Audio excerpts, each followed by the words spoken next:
ഇന്ന് മിക്ക സോഷ്യൽ മീഡിയകളിലും വൈറലായിക്കൊണ്ടിരിക്കുന്ന ഒരു വീഡിയോ ഉണ്ട്. ഒരു 10 വയസ്സുകാരൻ ഒരു കെട്ടിടത്തിൻ്റെ മുകളിൽ നിന്ന് ആത്മഹത്യാ ഭീഷണി മുഴക്കിക്കൊണ്ട് അലമുറയിട്ട് നിലവിളിക്കുന്ന ഒരു വീഡിയോ നിങ്ങളെല്ലാവരും കണ്ടിട്ടുണ്ടാവും. ആ ഒരു സിറ്റുവേഷൻ എന്താണെന്ന് നമുക്ക് ഊഹിക്കാവുന്നതേ ഉള്ളൂ. അച്ഛനും അമ്മയും കാണാതെ ഒരു വലിയ കെട്ടിടത്തിൻ്റെ മുകളിലേക്ക് കുട്ടി കയറുന്നു. ഫോണ് കിട്ടിയില്ലെങ്കിൽ, റീസൺ മനസ്സിലാക്കണേ, ഫോണ് കിട്ടിയില്ലെങ്കിൽ ഞാൻ ഈ കെട്ടിടത്തിൻ്റെ മുകളിൽ നിന്ന് താഴേക്ക് ചാടി ആത്മഹത്യ ചെയ്യും എന്നതാണ് ആ കുട്ടിയുടെ ഭീഷണി. താഴെ ഫയർഫോഴ്സ്, പോലീസ്, കുറേ ആളുകൾ നിൽക്കുന്നു, മാതാപിതാക്കൾ നിൽക്കുന്നു. ഇങ്ങനെ ഒരു വീഡിയോ നമ്മുടെ സോഷ്യൽ മീഡിയയിലൂടെ ഇങ്ങനെ പ്രചരിക്കുമ്പോൾ, അല്ലെങ്കിൽ സോഷ്യൽ മീഡിയയിൽ നിന്ന് നമ്മളെല്ലാവരും കാണുമ്പോൾ ഇത് നമ്മുടെ വീട്ടിലെ കുട്ടിയല്ല എന്ന് വെറും ഒരു ന്യൂസായി സ്ക്രോൾ ചെയ്ത് പോകാനുള്ള ഒരു വിഷയമല്ല ഇത്. കാരണം എല്ലാ മാതാപിതാക്കൾക്കുമുള്ള ഒരു മുന്നറിയിപ്പാണ് ഇത്. നമ്മൾ പലതും ഫോൺ വഴി കുട്ടികൾക്ക് പല ബുദ്ധിമുട്ടുകളും ഉണ്ടായതായി നമ്മൾ ന്യൂസുകളിലൂടെയും അനുഭവങ്ങളിലൂടെയും ഒക്കെ നമുക്കെല്ലാവർക്കും അനുഭവപ്പെട്ടിട്ടുണ്ടാവും. എന്നെ കേൾക്കുന്ന നിങ്ങളിലും അതുപോലെയുള്ള അനുഭവങ്ങൾ ഉണ്ടായിട്ടുണ്ടാവും. എന്തായിരിക്കാം ആ കുട്ടി? നമുക്കൊരിക്കലും ആ കുഞ്ഞിനെ കുറ്റപ്പെടുത്താൻ പറ്റില്ല. അതിൻ്റെ പൂർണ്ണ ഉത്തരവാദിത്വം മാതാപിതാക്കൾ ഏറ്റെടുത്തേ പറ്റൂ. നമ്മളെല്ലാവരും മാതാപിതാക്കൾ തന്നെയാണ്. നമ്മൾ ഇന്ന് കണ്ടും കേട്ടും കളിച്ചും പഠിക്കേണ്ട പ്രായത്തിൽ കുട്ടികൾക്ക് കൊടുക്കുന്നത് മൊബൈൽ എന്ന ഗാഡ്ജറ്റാണ്. കുട്ടികളുടെ ശല്യത്തിൽ നിന്നൊന്ന് ഒഴിവാവാൻ, അല്ലെങ്കിൽ കിച്ചണിൽ വർക്ക് ചെയ്യാൻ, അല്ലെങ്കിൽ നമുക്ക് മറ്റാരോടെങ്കിലും ഒന്ന് സംസാരിക്കാൻ, അല്ലെങ്കിൽ കുട്ടിയുടെ കരച്ചിൽ നിർത്താൻ, അല്ലെങ്കിൽ ഭക്ഷണം കൊടുക്കാൻ, ഭക്ഷണം കഴിക്കാൻ ഒക്കെ നമ്മളിപ്പോൾ കൂട്ടായി കൊടുക്കുന്നത് ഈ മൊബൈൽ ഗാഡ്ജറ്റിനെയാണ്. ഒരു തൽക്കാലത്തേക്ക് ആ കുട്ടി ആശ്വാസം നേടുമെങ്കിലും ആ കുട്ടിയുടെ മനസ്സിൽ രൂപപ്പെടുന്ന ഒരു ക്യാരക്ടറുണ്ട്. എനിക്കെന്നും കൂട്ടായി, എന്നെ ഒന്നും തള്ളി പറയാത്ത, എന്നെ ഒരിക്കലും ഉപദ്രവിക്കാത്ത, ജീവനില്ലാത്ത ഒരു കൂട്ടുകാരൻ. അതാണ് ഈ മൊബൈൽ ഗാഡ്ജറ്റ് എന്ന് പറയുന്നത്. ഓർമ്മ വെച്ച നാൾ മുതൽ ആ കുട്ടിയുടെ കൂടെ എപ്പോഴും ആവശ്യത്തിനും ചെറുതായി ഒന്ന് വാശി പിടിക്കുമ്പോൾ കൊടുക്കുക. അപ്പോൾ എപ്പോഴും എനിക്കൊരു ചെറിയ വാശിയിലൂടെ ഇത് കിട്ടും എന്ന ഒരു ക്യാരക്ടർ ആ കുട്ടിയുടെ മനസ്സിൽ, ആ കുട്ടി എന്നല്ല ഇതുപോലെയുള്ള കുട്ടികളുടെ മനസ്സിൽ ഫോം ചെയ്തു എന്നതാണ് നമ്മൾ മനസ്സിലാക്കേണ്ടിയിരിക്കുന്നത്. നമുക്കും കുട്ടിക്കാലങ്ങളൊക്കെ ഉണ്ടായിട്ടുണ്ട്. നമ്മൾ വളർന്ന കാലഘട്ടങ്ങളിൽ ഫോണില്ല, ടി വി ഇല്ല എന്നൊക്കെ നമ്മുടെ മക്കളോട് പറയും. ഞാൻ വളർന്നപ്പോൾ എൻ്റെ വീട്ടിൽ ടി വി ഇല്ലായിരുന്നു, എൻ്റെ വീട്ടിൽ മൊബൈൽ ഇല്ലായിരുന്നു, അല്ലെങ്കിൽ എൻ്റെ വീട്ടിൽ കറണ്ട് ഇല്ലായിരുന്നു എന്നൊക്കെ പറയും. പക്ഷേ അതുകൊണ്ട് ഒരുപാട് ഗുണങ്ങളുണ്ടായിട്ടുണ്ട്.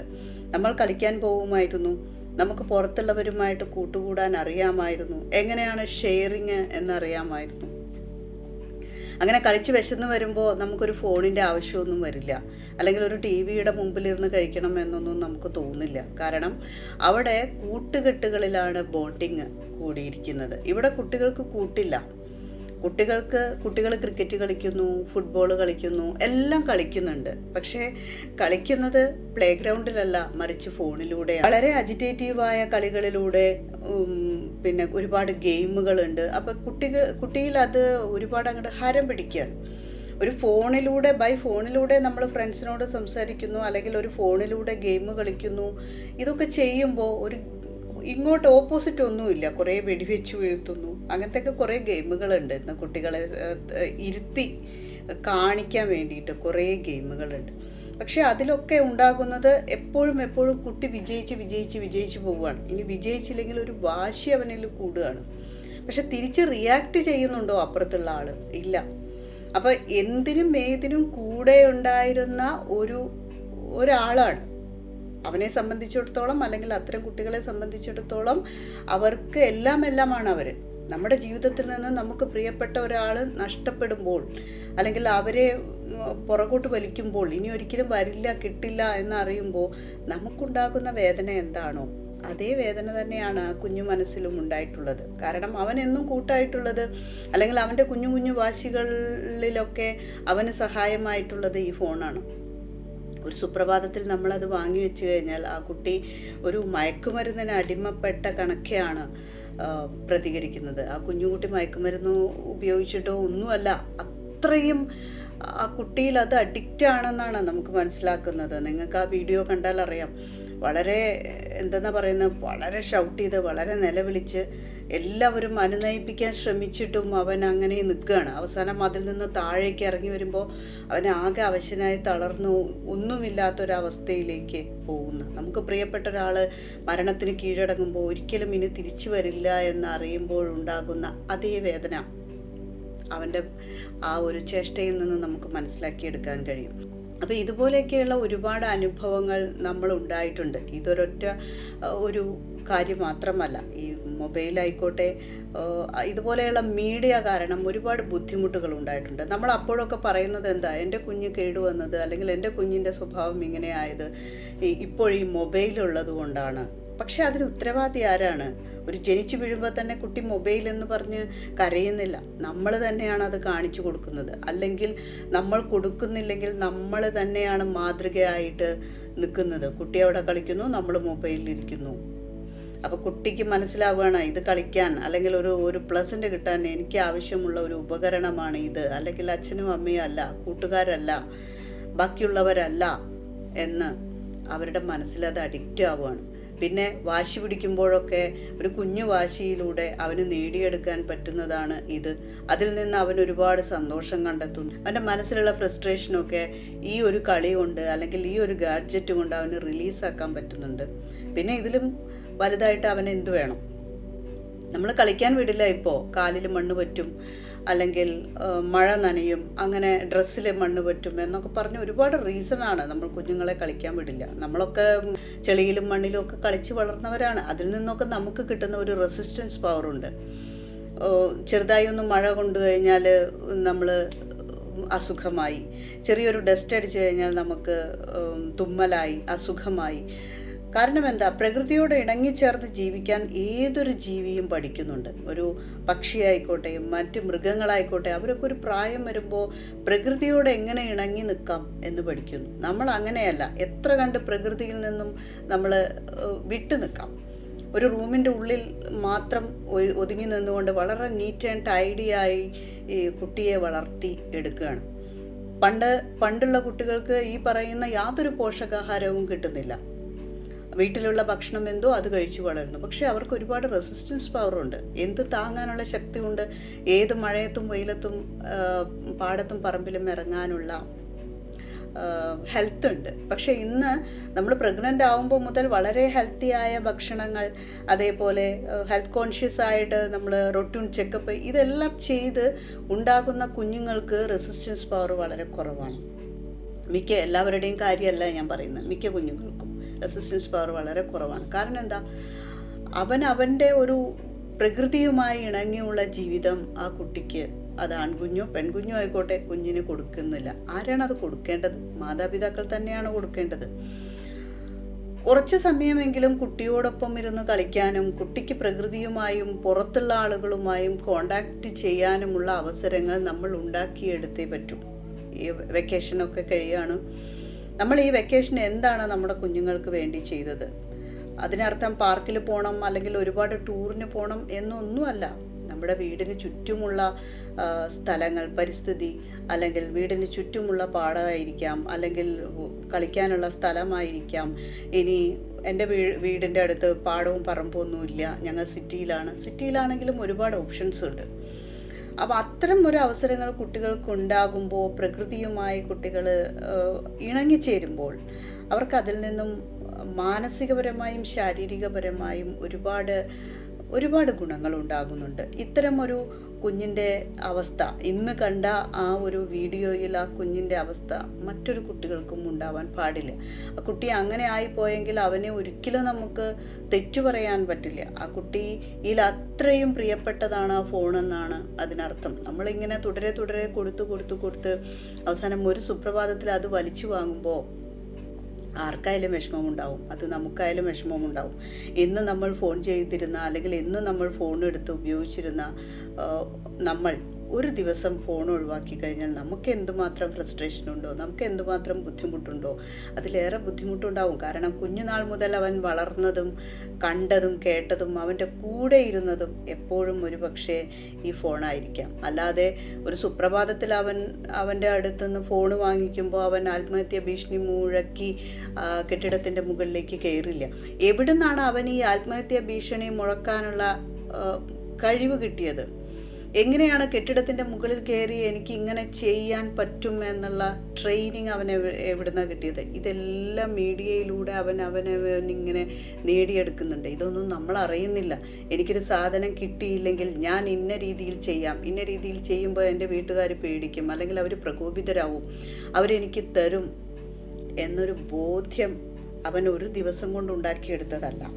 അവന് കിട്ടിയ സാധനത്തിൽ നിന്നും അവൻ പഠിച്ചെടുത്തതാണ്. അങ്ങനെ ഒരുപാട് കാര്യങ്ങൾ, നമ്മളറിയാത്ത കുറേ കാര്യങ്ങൾ അതിൽ നിന്ന് ഓരോ കുട്ടിയും പഠിക്കുന്നുണ്ട്. ആ ഒരൊറ്റ കാരണം കൊണ്ടാണ് നമ്മളെപ്പോഴും പറയുന്നത് ഇത്തരം ഇലക്ട്രോണിക് ഗാഡ്ജറ്റിൻ്റെ നെഗറ്റീവ്സുകൾ മാത്രമാണ്. ഇലക്ട്രോണിക് ഗാഡ്ജറ്റ്സ് കൊണ്ട് ഒരുപാട് ഉപകാരങ്ങളുണ്ട്. നമ്മുടെ വിദ്യാഭ്യാസ മേഖലയിലായിക്കോട്ടെ, പ്രൊഫഷണലിലായിക്കോട്ടെ, നമ്മുടെ ഡേ ടു ഡേ ലൈഫിലായിക്കോട്ടെ ഒരുപാട് ഗുണങ്ങളുണ്ട്. അത് ഉപയോഗിക്കേണ്ട എന്നുമല്ല, പക്ഷെ ആ കൊടുക്കുന്നതിനൊക്കെ ഒരു ഒരു ഒരു ലിമിറ്റ് നമ്മൾ തന്നെ വെക്കണം. നമ്മൾ വെച്ചാൽ മാത്രം പോരാ, നമ്മുടെ ലൈഫിലും ആ ഒരു ലിമിറ്റ് ഉണ്ടാക്കിയെടുത്താൽ മാത്രമേ. നമ്മൾ കുട്ടികളോട് ചെയ്യുക ഒരു കാര്യം അരുത് എന്ന് പറഞ്ഞ് നമ്മളത് ചെയ്യുന്നത് ഒരിക്കലും ശരിയല്ല. അപ്പം നമുക്കും അതുണ്ടെങ്കിലേ അത് കണ്ട് വളരുള്ളൂ. ഒരു പ്രസവിച്ച ശൈശവം മുതൽ ഒരു 2 വയസ്സ് വരെയുള്ള കാലഘട്ടമാണ് കുട്ടിയുടെ ക്യാരക്ടർ ഫോർമേഷൻ്റെ ബേസ് ഉണ്ടാക്കുന്നത്. അവിടെ ആ കുട്ടി നിശബ്ദമായി കാണുകയും കേൾക്കുകയും ചെയ്യുന്ന സൗണ്ടുകളിലൂടെയും ആ കുട്ടിക്കുണ്ടാകുന്ന അനുഭവങ്ങളിലൂടെയും ഒക്കെ എക്സ്പീരിയൻസ് ചെയ്താണ് ആ കുട്ടിയിൽ ഒരു ക്യാരക്ടർ, അല്ലെങ്കിൽ ആളുകളോട് എങ്ങനെ പെരുമാറണം, എങ്ങനെ ആയിരിക്കണം ഞാൻ എന്നൊക്കെ ആ കുട്ടി മനസ്സിലാക്കി വെക്കുന്നത്.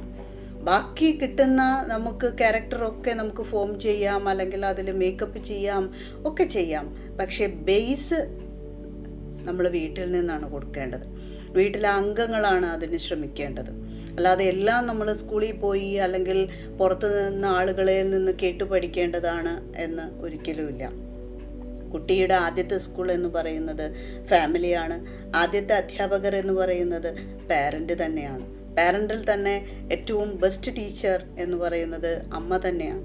കാരണം ഗർഭത്തിലിരുന്നു കൊണ്ട് അമ്മ പറയുന്നതും അമ്മ ചെയ്യുന്നതും എല്ലാം കുട്ടി അറിയുന്നുണ്ട്. അപ്പോൾ കുട്ടിയിലുള്ള ക്യാരക്ടർ ഫോം ചെയ്യാൻ നമ്മൾ ഒരുപാട് മരുന്നുകൾ കഴിച്ചുകൊണ്ടോ ഒന്നും കാര്യമില്ല. നമ്മുടെ ക്യാരക്ടറാണ് കുട്ടികളിൽ ഉണ്ടാവണമെന്ന് നമ്മൾ ആഗ്രഹിക്കുന്നതെങ്കിൽ നമ്മൾ നല്ല ക്യാരക്ടറായിട്ട് പെരുമാറാൻ ശ്രമിക്കണം. നമ്മൾ പറയുന്നത് എന്താണോ അതാണ് കുട്ടി കേൾക്കുന്നത്. നമ്മൾ ചെയ്യുന്നത് എന്താണോ അതാണ് കുട്ടി കാണുന്നത്. ഇതൊക്കെ തന്നെയാണ് ആ കുട്ടികളിൽ ക്യാരക്ടർ ഫോം ചെയ്യാനുള്ള ഒരു സാഹചര്യം ഉണ്ടാക്കുന്നതും ഇതൊക്കെ തന്നെയാണ്. അപ്പോൾ ഇത്തരം അനുഭവങ്ങൾ ഒരു മാതാപിതാക്കൾക്കും വരരുത്. ഞാൻ പറയുന്നത് ആ കുട്ടിയുടെ മാതാപിതാക്കളെ നെഗറ്റീവ് അല്ല പറയുന്നത്. ഒരുപാട് വിഷമമുണ്ടാവും. തൻ്റെ കുഞ്ഞ് കെട്ടിടത്തിൻ്റെ മുകളിൽ നിന്ന് ഇതുപോലെ ഭീഷണി മുഴക്കുമ്പോൾ ആ അച്ഛനും അമ്മയ്ക്കും ഒരുപാട് വിഷമമുണ്ടാവും. ഇല്ല എന്നല്ല, അവർ ഷോക്ക്ഡായി പോയിട്ടുണ്ടാവും. എങ്കിലും ആ കുട്ടിയെ അവിടെ എത്തിച്ചതിൻ്റെ ഒരു ഉത്തരവാദിത്വം അവർക്ക് തന്നെയാണ് എന്ന് നമുക്ക് പറയാൻ പറ്റും. അത് എന്ത് റീസൺ നമ്മൾ അതിൻ്റെ പുറകിൽ പറഞ്ഞാലും നമ്മൾ ഓരോരുത്തരും തന്നെയാണ് നമ്മുടെ കുഞ്ഞുങ്ങൾ ഇതുപോലെയൊക്കെയുള്ള വിഷമങ്ങൾ അനുഭവിക്കേണ്ടി വരുന്നത്. അപ്പോൾ ഇതൊരൊറ്റ വിഷയം മാത്രമല്ല, ഒരുപാട് മാതാപിതാക്കൾ നമ്മൾ തന്നെ കണ്ടിട്ടുണ്ട്. ഒരു പൊതുപരിപാടിയിലായിക്കോട്ടെ, കല്യാണങ്ങൾക്കായിക്കോട്ടെ, എന്തെങ്കിലും ഫംഗ്ഷൻ ആയിക്കോട്ടെ, കുട്ടികളൊന്ന് കരയുമ്പോൾ നമ്മൾ കരച്ചിൽ മാറ്റാൻ വേണ്ടി പെട്ടെന്ന് ഫോണ് കൊടുക്കും. ഭക്ഷണം കഴിക്കാൻ വേണ്ടി ഫോണ് കൊടുക്കും. നമ്മൾ പറയുന്നത് എന്താ, അവൻ ഭക്ഷണം കഴിക്കാൻ വേണ്ടിയാണ്, ആളുകൾ കാണണ്ട എന്ന് കരുതിയാണ്. അപ്പോൾ അവന് മനസ്സിലായി കഴിയുകയാണ്, ഞാൻ ഇങ്ങനെ ചെയ്തു കഴിഞ്ഞാൽ എനിക്ക് എൻ്റെ ആഗ്രഹങ്ങളൊക്കെ നടക്കാം എന്ന്. പിന്നെ ആ കുഞ്ഞിനെ നമ്മൾ വഴക്ക് പറഞ്ഞിട്ടോ അല്ലെങ്കിൽ അവനിൽ കുറ്റം കണ്ടിട്ടോ അല്ലെങ്കിൽ മൊബൈൽ ഫോണാണ് എൻ്റെ കുഞ്ഞിൻ്റെ സ്വഭാവം മോശമാക്കിയത് എന്ന് പറയുന്നതിൽ എത്രത്തോളം കാര്യമുണ്ട് എന്ന് നിങ്ങളൊക്കെ ആലോചിക്കൂ. നമ്മളെല്ലാവരും ആഗ്രഹിക്കുന്നത് നമ്മുടെ കുഞ്ഞുങ്ങളെ എന്നും ഹാപ്പി ആയിട്ട് കാണാൻ തന്നെയാണ്. അതിനുവേണ്ടി നമ്മൾ ചില സാക്രിഫൈസൊക്കെ ചെയ്യേണ്ടതുണ്ട്. നമ്മുടെ എല്ലാ ആഗ്രഹങ്ങളും നടത്താൻ കുഞ്ഞൊരു ഉപകരണമായിട്ട് ഒരിക്കലും മാറരുത്. അവർക്ക് കൂട്ടായി, അല്ലെങ്കിൽ അവരുടെ ഇഷ്ടങ്ങൾക്കും അവരുടെ കളികൾക്കും ഒക്കെ ഒരു കൂട്ടായി നിന്നുകൊണ്ട് നമ്മൾ അവരെ ചേർത്തി നിർത്തിക്കൊണ്ട് കുറേ കാര്യങ്ങൾ നമുക്ക് ചെയ്യാൻ പറ്റും. അങ്ങനെ ചെയ്യുമ്പോഴാണ് കുട്ടികൾക്ക് ഈ മൊബൈല് അല്ലെങ്കിൽ ബാക്കി ടി വി ആയിക്കോട്ടെ, മൊബൈലായിക്കോട്ടെ, ഒരുപാട് ഗെയിംസുകളായിക്കോട്ടെ, അതിൽ നിന്നൊക്കെ വിട്ട് എൻ്റെ പേരൻറ്റിൻ്റെ കൂടെ, എൻ്റെ മദറിൻ്റെ കൂടെ, എൻ്റെ ഫാദറിൻ്റെ കൂടെ നടക്കുന്നത് എനിക്ക് ടൈം പാസ്സാണ്, അല്ലെങ്കിൽ അതിൽ ഞാൻ സന്തോഷം കണ്ടെത്തുന്നു, അല്ലെങ്കിൽ അവരോടൊപ്പം എനിക്ക് പോകാൻ ഇഷ്ടമാണ്, യാത്രകൾ പോകാൻ ഇഷ്ടമാണ്, അല്ലെങ്കിൽ പുറത്തു പോകാൻ ഇഷ്ടമാണ് എന്ന് ഒക്കെ അവർക്ക് തോന്നുമ്പോഴാണ് അവർ ഈ പറഞ്ഞ ഉപകരണങ്ങളൊക്കെ മാറ്റി വെച്ചുകൊണ്ട് നമുക്ക് ചുറ്റും അവരുണ്ടാവുള്ളൂ, നമ്മുടെ വിളിപ്പുറത്ത് അവരുണ്ടാവുള്ളൂ. ഒരു റൂമിൽ ഫോണും കൊടുത്ത്, അല്ലെങ്കിൽ ഒരു ചെയറിൽ ഫോണും കൊടുത്ത് കുട്ടികളെ ഇരുത്തി നമ്മൾ നമ്മുടെ വഴിക്ക് പോയി കഴിഞ്ഞാൽ അത് തൽക്കാലത്തേക്കുള്ള ഒരു ശാന്തത മാത്രമാണ്. കുട്ടികൾ അതിൽ നിന്ന് നമ്മൾ പോലും കാണും കേൾക്കുകയും ചെയ്യാത്ത പലതും അവരതിൽ നിന്ന് പഠിച്ചെടുക്കുന്നുണ്ട്. അവരത് ആവശ്യം വരുമ്പോൾ ഉപയോഗിച്ചെന്നും വരും. എന്നിട്ട് നമ്മൾ മക്കളെ വഴക്ക് പറഞ്ഞിട്ടോ അല്ലെങ്കിൽ ഇതാണ് കാരണമെന്നോ ഒന്നും നമുക്ക് പറയാൻ പറ്റില്ല. അപ്പോൾ ഇതുപോലെ ഒരുപാട് വിഷമം ഇന്ന് ആ മാതാപിതാക്കൾക്കുണ്ടായിട്ടുണ്ടാവും. അതുപോലെ ഒരു വിഷമം ആർക്കും ഉണ്ടാവാതിരിക്കട്ടെ. അതിനുള്ള റീസൺ നമ്മൾ മാതാപിതാക്കളല്ലാതിരിക്കട്ടെ. നമുക്ക് അവരുടെ ഇഷ്ടങ്ങൾക്കും അവരുടെ കളികൾക്കും ഒക്കെ കുറച്ച് നേരം നമ്മൾ സമയം കണ്ടെത്താം. നമ്മുടെ പേഴ്സണൽ ടൈമിൽ, മീ ടൈമിൽ കുഞ്ഞുങ്ങൾക്ക് വേണ്ടിയുള്ള ഒരു ടൈമും കൂടെ കുറച്ച് നേരം നമ്മൾ കണ്ടെത്തിയേ പറ്റൂ.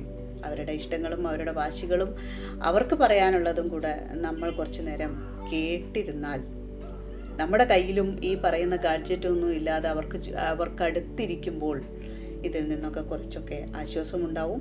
ഇതുപോലുള്ള അനുഭവങ്ങൾ ഇനിയും ഉണ്ടാവാതിരിക്കട്ടെ. എൻ്റെ പേര് ഗോപിക, സൈക്കോളജി കൗൺസിലർ. നന്ദി, നമസ്കാരം. Have A nice day. Thank you.